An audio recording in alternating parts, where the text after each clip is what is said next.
Salut, c'est Dominique. J'adore les plantes et je te montre comment ne pas tuer tes fougères.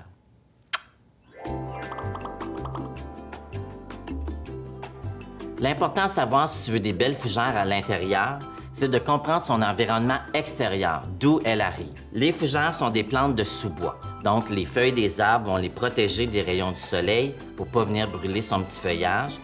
Et les feuilles des arbres qui vont tomber recouvrent le sol entourant le système racinaire de la plante et gardent son terreau légèrement humide.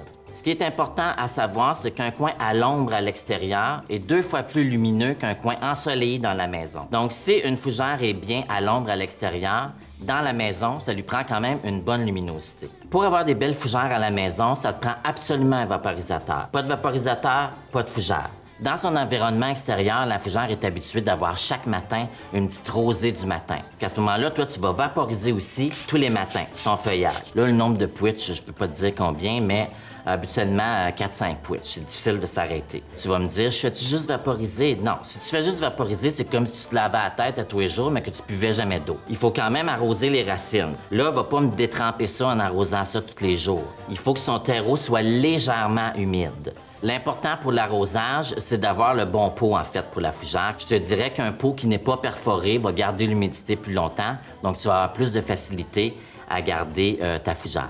Les fougères, c'est des plantes préhistoriques.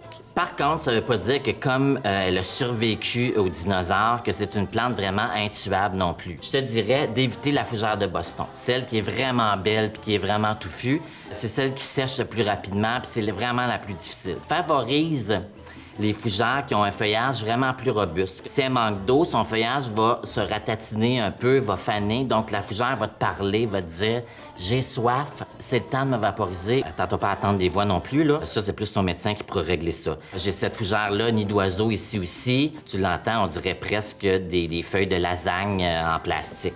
J'ai ici aussi la fougère corne d'élan qu'on appelle un platycerium. Son feuillage, on dirait une petite poussière. Va pas me nettoyer ça avec du Windex, là. C'est comme le petit duvet que tu as sur ta peau pour garder l'humidité. Les fougères sont aussi les plantes les plus dépolluantes, les plus purifiantes pour nettoyer l'air de ton appartement. C'est pas un purificateur d'air non plus, là. Fait que même si tu en as 40 dans la maison, tu sais, tu t'auras pas... En suivant mes conseils, tes fougères devraient durer bien longtemps. Peut-être bien pas 2000 ans, là, mais quand même assez pour ton prochain souper.